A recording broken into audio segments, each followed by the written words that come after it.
Welcome to ABC Campus. Our subject is CAF 3 Business Law, Chapter number 14, Issue of Shares and Distribution of Profits.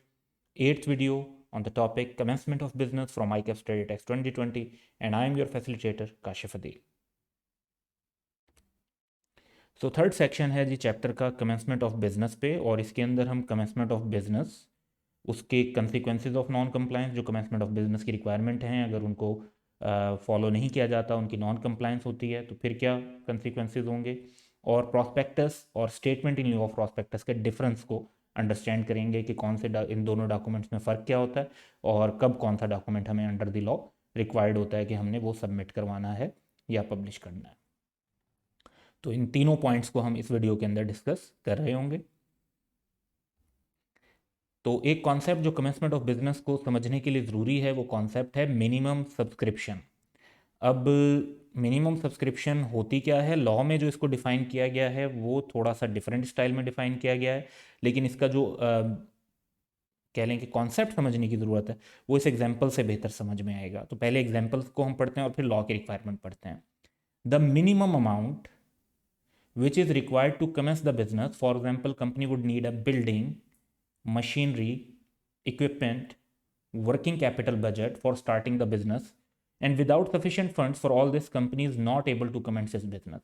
तो जब आप एक business शुरू करते हैं, फॉर एग्जांपल आप एक मैन्युफैक्चरिंग बिज़नेस शुरू करना चाहते हैं जिसके लिए आपको 3 अरब रुपए की मशीनरी चाहिए, आपको 1 अरब रुपए जो हैं वो दूसरे बिल्डिंग और दूसरे मामलात के लिए भी चाहिए, और तकरीबन 1 अरब रुपए का आपको वर्किंग कैपिटल भी चाहिए, और इन शॉर्ट हम कहते हैं कि जी 5 अरब रुपए की ज़रूरत है।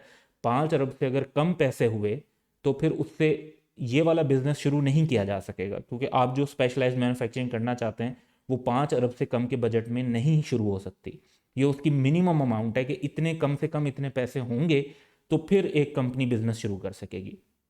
तो पॉइंट ये है कि अगर एक कंपनी के पास 5 अरब रुपए ना हो तो फिर तो उसको बिजनेस शुरू करना ही नहीं चाहिए। लेट्स से कि अगर उनके पास 5 अरब रुपए नहीं है और सिर्फ 3 अरब रुपए हैं, तो वो 3 अरब रुपए भी सिर्फ वेस्ट हो जाएंगे, उनकी प्रॉपर यूटिलाइजेशन नहीं हो पाएगी, तो एक कंपनी बिजनेस शुरू ही नहीं करना चाहिए। तो मिनिमम सब्सक्रिप्शन जो है वो एक रिक्वायरमेंट होती है कि इतने पैसे कंपनी के पास कम अज़ कम हों तो वो फिर बिजनेस शुरू करे। अब बाज़ क्या होता है कि एक होता है मिनिमम और एक होता है कि जो आप एक्सपेक्ट कर रहे होते हैं कि इतने पैसे हों, आप कहते हैं जी मिनिमम 5 अरब होने चाहिए, लेकिन अगर 7 अरब रुपए आ जाएं तो हम बड़ा अच्छा बिजनेस कर सकेंगे और अच्छे तरीके से चीज़ें कर सकेंगे, ज़्यादा बेहतर कर सकेंगे। तो एक कंपनी जो शेयर इशू करती है वो 7 अरब के करती है, लेकिन उसमें मिनिमम सब्सक्रिप्शन डिफाइन कर देती है कि 5 अरब की है। सो लॉ जो है वो डिफाइन करता है कि जी जो शेयर आपने इशू करने हैं, अलॉट करने हैं, उनको मिनिमम सब्सक्रिप्शन कहेंगे। तो असल जो मिनिमम सब्सक्रिप्शन का कॉन्सेप्ट है वो है कि मिनिमम अमाउंट जिससे बिजनेस को शुरू किया जा सके। So minimum subscription means the amount, if any, fixed by the memorandum or articles upon which the directors may proceed to allotment. If no amount is fixed, the whole amount of the share capital other than to be issued not for cash is minimum subscription. तो अगर एक company का जो लिखा हुआ है कि जी total share capital 7 billion का होगा, तो अगर उन्होंने कोई अमाउंट फिक्स नहीं की हुई तो 7 बिलियन को ही मिनिमम सब्सक्रिप्शन समझा जाएगा। अगर उनका टोटल कैपिटल है कि जी 7 बिलियन होगा, लेकिन उन्होंने मेंशन किया हुआ है मेमोरेंडम और आर्टिकल्स में कि जो मिनिमम सब्सक्रिप्शन है वो उनकी 5 बिलियन की है, तो टोटल 7 बिलियन है लेकिन जो मिनिमम सब्सक्रिप्शन है वो 5 बिलियन की है। तो minimum subscription one of the requirement होगी कमेंसमेंट ऑफ बिजनेस के लिए। तो पहला कॉन्सेप्ट हमने ये समझना था। तो कमेंसमेंट ऑफ बिजनेस की 5 रिक्वायरमेंट्स हैं, यहाँ पर हम पहली 3 रिक्वायरमेंट्स को भी डिस्कस करेंगे। तो पहली बात तो ये देखें कि अब पब्लिक कंपनी, ये रिक्वायरमेंट जो है ये पब्लिक कंपनी के लिए है। एक प्राइवेट कंपनी के लिए ऐसी कोई रिक्वायरमेंट नहीं है। एक प्राइवेट कंपनी जैसे ही इनकॉर्पोरेट होती है तो वो अपना बिजनेस शुरू कर सकती है, उसको कोई कंडीशंस जो हैं पूरी करने की ज़रूरत नहीं है। तो जो ये कंडीशंस हैं ये सिर्फ पब्लिक कंपनी के लिए, और कुछ और एक्सेप्शंस हैं इसमें, उनको भी हम आगे डिस्कस कर लेंगे इसी लेक्चर में। A public company shall not start its operation to or exercise any borrowing power. तो ये दोनों चीज़ें कंबाइन जो है इनकी कंडीशंस हैं, यानी कमेंसमेंट ऑफ बिजनेस और बोरिंग पावर, अनलेस के 5 कंडीशंस पूरी ना हो जाएं, जिसमें से भी 3 हम यहां पढ़ रहे हैं।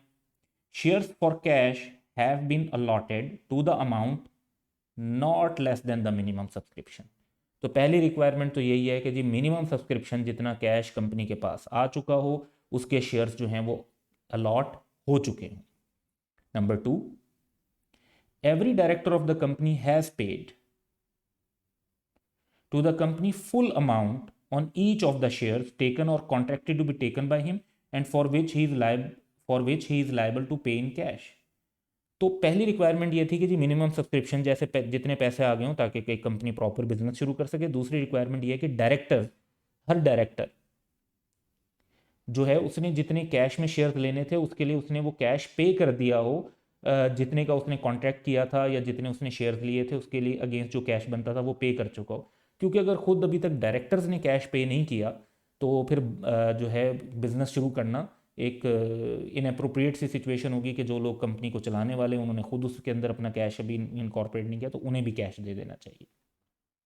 तीसरा पॉइंट है, no money is or may become liable to be repaid to applicants for any shares which have been offered for public subscription। कि कुछ लोगों को जो पैसे वापस करने होते हैं वो कोई भी ऐसे पैसे वापस कर दिए गए हों और रिमेनिंग कोई अमाउंट बाकी ना हो। अब इसका एक सिंपल कॉन्सेप्ट तो ये होता है कि जब एक कंपनी शेयर्स इशू करती है तो ज़्यादा एप्लीकेशन रिसीव हो जाती हैं जितने कि उन्होंने शेयर्स अलॉट करने थे, तो अनसक्सेसफुल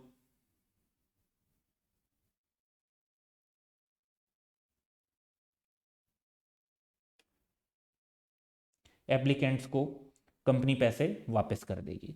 और एक दूसरा सिनेरियो भी है जो हम नेक्स्ट एग्जांपल में कवर करेंगे।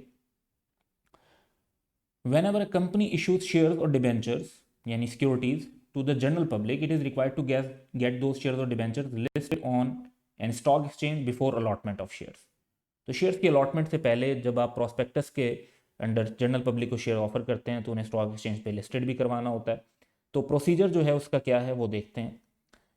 सबसे पहले company issues prospectus and fixes the date for payment from applicants against its securities and simultaneously files an application for listing of securities to the exchange. तो जैसे आप क्या करेंगे कि प्रोस्पेक्टस इशू करेंगे, उसके अंदर आप एक डेट बता देंगे कि जी इस दिन सब लोग अपना जो है ना एप्लीकेशन जमा करवा दें हमारे शेयर्स के लिए, और साथ के साथ स्टॉक एक्सचेंज पर एक एप्लीकेशन दे देंगे कि हमारी सिक्योरिटीज़ को लिस्ट कर दिया जाए। फिर क्या होगा, second, people deposit money into banks as required by company. तो जो लोग हैं वो पब्लिक सब्सक्रिप्शन जब होती है तो उसमें एप्लीकेशन के साथ अपने पैसे भी बैंक के थ्रू जमा करवा देते हैं through banker to the issue. तीसरे नंबर पे, company waits for the listing from exchange and provide for any further information or deficiencies as pointed out by the exchange. तो पाकिस्तान स्टॉक एक्सचेंज पे जब आप एप्लीकेशन जमा करवाते हैं तो समटाइम्स वो रिक्वायर करते हैं कि कुछ मजीद इंफॉर्मेशन प्रोवाइड की जाए, कुछ डॉक्यूमेंट्स में अगर कमी रह गई है तो वो पूरी की जाए, कुछ फर्दर डॉक्यूमेंट्स अगर वो मांगते हैं तो वो देने पड़ते हैं। तो वो जो भी है वो प्रोसेस एक चलता है। उसके बाद अब दो सिनेरियोज हो सकते हैं। एक तो पॉजिटिव सिनेरियो है कि जी company is given certificate of listing and it can now use the money of applicants and allot them share. Company को लिस्टिंग मिल गई, कंपनी लोगों का पैसा अपने पास रखेगी, उसके अगेंस्ट उनको शेयर अलॉट कर देगी और फिर बिजनेस भी आगे शुरू कर लेगी। लेकिन एक सेकंड सिनेरियो भी है, if listing is refused the money from applicant must be repaid forthwith. तो फॉरन जो है ना, अगर लिस्टिंग रिफ्यूज हो जाती है तो जो लोगों से पैसा लिया होता है फिर उसके अगेंस्ट शेयर्स की अलॉटमेंट नहीं होती, उन तमाम लोगों को वो पैसे वापस करने होते हैं। एंड अब मेन पॉइंट आ रहा है हमारा, until such money is repaid company shall not be allowed to commence the business। तो ये जो हम पॉइंट पढ़ रहे थे तीसरा, उससे रिलेटेड हमारा पॉइंट इस एग्जाम्पल के अंदर कवर हुआ। अब फोर्थ है, there has been filed with the registrar a duly verified declaration by the chief executive or one of the directors and the secretary that the aforesaid conditions have been complied with। तो एक declaration देते हैं, एक किस्म का हल्फनामा देते हैं कि जी हम वी हियर बाय डिक्लेयर कि हमने जो तमाम रिक्वायरमेंट्स और कंडीशन थी कमेंसमेंट ऑफ बिजनेस की वो पूरी कर दी हैं।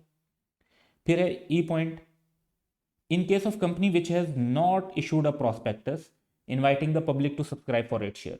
लेकिन पब्लिक कंपनी के लिए लाजमी नहीं होता कि वो प्रॉस्पेक्टस इशू करे।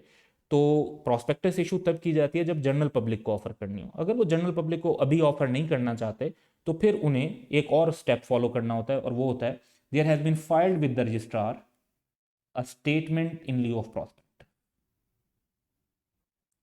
तो जब प्रॉस्पेक्टस जमा नहीं करवाई जाती तो फिर उसकी जगह एक और चीज़, अब प्रॉस्पेक्टस जनरल पब्लिक को इशू होती है, जबकि ये स्टेटमेंट सिर्फ रजिस्ट्रार को जमा करवाई जाती है, और इसका नाम ही है स्टेटमेंट इन लिeu ऑफ प्रॉस्पेक्टस, वो स्टेटमेंट जो प्रॉस्पेक्टस की जगह जमा करवाई जाए। तो ये 5 कंडीशंस जब पूरी करेंगे तो कमेंसमेंट ऑफ बिजनेस का सर्टिफिकेट मिल जाएगा। हम आगे ही अपनी इस वीडियो में स्टेटमेंट ड्यू ऑफ प्रॉस्पेक्टस को भी डिस्कस कर रहे होंगे और इसका फॉर्मेट भी आपके साथ शेयर करेंगे ब्रीफली। एक्सेप्शन है, the above requirement does not apply to a company converted from private to public. तो ऐसी कंपनी जो प्राइवेट से पब्लिक में कन्वर्ट होती है वो तो पहले ही बिजनेस शुरू कर चुकी होती है, तो उसके लिए ये रिक्वायरमेंट्स नहीं है। इसी तरह company limited by guarantee and not having share capital के लिए भी ये रिक्वायरमेंट्स नहीं होंगी। और इसके अलावा वैसे ही हम ये पढ़ चुके हैं कि एक नॉर्मल प्राइवेट कंपनी के ऊपर भी ये अप्लाई नहीं होते, क्योंकि जो कंडीशन हैं वो सिर्फ पब्लिक कंपनी के लिए, तो सिंपल प्राइवेट कंपनी पर भी ये कंडीशन अप्लाई नहीं होंगी। पास्ट एग्जाम है जी, जस्ट 2 मार्क्स का। Under the provision of Companies Act briefly explain the exceptions to the following general rule. Companies can commence the business only after obtaining certificate of commencement of business from the registrar. तो इसकी 3 exceptions हैं। Private company को नहीं लेना होता, company converted from private to public को नहीं लेना होता, और company limited by guarantee not having share capital को नहीं लेना होता। अब जब एक कंपनी तमाम रिक्वायरमेंट्स पूरी कर देती है तो registrar shall, after making such inquiries as he may deem fit to satisfy himself, accept and register are the relevant document. The acceptance and registration of documents shall be conclusive evidence that the company is entitled to start its operation and exercise any borrowing powers. तो जब ये तमाम conditions आप पूरी करते हैं और registrar जो है वो कंपनी के रेलिवेंट डॉक्यूमेंट्स को एक्सेप्ट और रजिस्टर कर लेता है, एक इसका वो सर्टिफिकेट भी दे देता है which is called certificate of commencement of business, तो फिर कंपनी इंटाइटल्ड होती है कि वो अपने ऑपरेशन भी शुरू कर सकती है और फिर बोरिंग पावर भी एक्सरसाइज कर सकती है। अगर कोई बिजनेस शुरू कर लेता है या बोरिंग पावर एक्सरसाइज कर लेता है इन कंडीशंस को पूरा किए बगैर, तो वो नॉन कंप्लायंस होगी। If any company start its business operation or exercise borrowing powers in contravention of above provision, यानी जो कंडीशंस थी उनको पूरा नहीं किया और उसके बगैर जो है वो बिजनेस शुरू कर लिया या बोरिंग पावर एक्सरसाइज कर ली, तो every officer or other person who is responsible for contravention shall without prejudice to other liabilities. अच्छा, without prejudice to other liabilities का मतलब है कि जो अदर लायबिलिटीज हैं वो भी होंगी और ये भी होगी। Be liable to a penalty not exceeding level 2 on the standard scale. तो लेवल 2 जो है, लेवल 1 सबसे कम पेनल्टी होती है, लेवल 2 से ज़्यादा बड़ी पेनल्टीज होती हैं, और फिर लेवल 3 उससे सबसे ज़्यादा पेनल्टी की अमाउंट होती है जो मिलियंस में चली जाती है। तो लेवल 2 की पेनल्टी लगेगी which is still huge amount, लाखों रुपए बन सकते हैं। Status of contracts by company, any contract made by a company before the date at which it is entitled to commence business shall be provisional only, यानी वो एक आर्जी contract होगा, and shall not be binding on the company until that date, and on that date it shall become binding. तो एक company ने जितने भी कॉन्ट्रैक्ट, एक कंपनी इनकॉर्पोरेशन से पहले तो कॉन्ट्रैक्ट कर ही नहीं सकती, एक कंपनी इनकॉर्पोरेशन के बाद कॉन्ट्रैक्ट कर सकेगी और वो कॉन्ट्रैक्ट प्रोविजनल होंगे, बाइंडिंग नहीं होंगे। लेकिन जैसे ही कंपनी को certificate of commencement of business मिलेगा तो वो प्रोविजनल कॉन्ट्रैक्ट बाइंडिंग कंसीडर होंगे और फिर वो कंपनी के अगेंस्ट भी इन्फोर्स करवाए जा सकते हैं और कंपनी भी उनको इन्फोर्स करवा सकती है। अब प्रॉस्पेक्टस और स्टेटमेंट ड्यू ऑफ प्रॉस्पेक्टस का ज़रा हमने डिफरेंस समझना है। तो बेसिकली प्रॉस्पेक्टस तो एक काफ़ी डिटेल्ड और बड़ा डॉक्यूमेंट होता है और ये तब इशू हो रहा होता है जब जनरल पब्लिक को आप शेयर ऑफर कर रहे होते हैं। सो इनके डिफरेंस को देखते हैं। अगर आप जनरल पब्लिक को इनवाइट कर रहे हैं या कंपनी स्टॉक एक्सचेंज पे लिस्टेड है, फिर तो प्रॉस्पेक्टस जो है वो पब्लिश की जाती है, अप्रूवल उसका लिया जाता है, सर्कुलेट की जाती है, जो हमने सारे प्रोसेस पढ़े थे अपनी लास्ट फ्यू वीडियोज़ में। जब आप पब्लिक को इनवाइट नहीं कर रहे, यानी चंद लोग मिलकर ही अभी पब्लिक कंपनी बना रहे हैं, जो जिसको अलाउड तो है कि वो पब्लिक को इनवाइट कर सकते हैं फ्यूचर में, लेकिन अभी इनवाइट नहीं कर रहे पब्लिक को, तो फिर प्रॉस्पेक्टस की ज़रूरत नहीं है, फिर रजिस्ट्रार को statement due of prospectus file की जाएगी। अच्छा, बाज़ औक़ात क्या होता है, कंपनी ने प्रॉस्पेक्टस इशू की लेकिन स्टॉक एक्सचेंज पे लिस्टिंग नहीं मिली, तो सारे लोगों के पैसे वापस करने पड़ गए। तो सारे लोगों के जो प्रॉस्पेक्टस थी वो तो एक किस्म की समझ लें कि अनसक्सेसफुल हो गई। तो अब क्या होगा, सब लोगों के पैसे वापस कर दिए जाएंगे, और अगर कंपनी फिर अब बिजनेस कंटिन्यू करना चाहती है तो वो स्टेटमेंट ड्यू ऑफ प्रॉस्पेक्टस को सबमिट करवाएगी। To the registrar. याद रखें कि प्रॉस्पेक्टस जो है उसकी तो बड़ी रिक्वायरमेंट है कि वो रजिस्टर्ड ऑफिस पर भी आपने रखनी है, सर्कुलेशन है, अप्रूवल है, वेबसाइट पर भी डालनी है सब कुछ। लेकिन जो स्टेटमेंट ऑफ प्रॉस्पेक्टस है वो सिंपली कंपनी ने रजिस्ट्रार को सबमिट करवानी होती है। अब अगर हम प्रॉस्पेक्टस को देखें तो याद रखें कि हमने प्रॉस्पेक्टस का एक डॉक्यूमेंट डिस्कस किया था अपनी लास्ट कुछ वीडियोस में, तो ये उस डॉक्यूमेंट के कंटेंट्स हैं। तो ये 130 पेजेस की प्रॉस्पेक्टस थी जो हम डिस्कस कर रहे थे अपनी लास्ट वीडियोस में।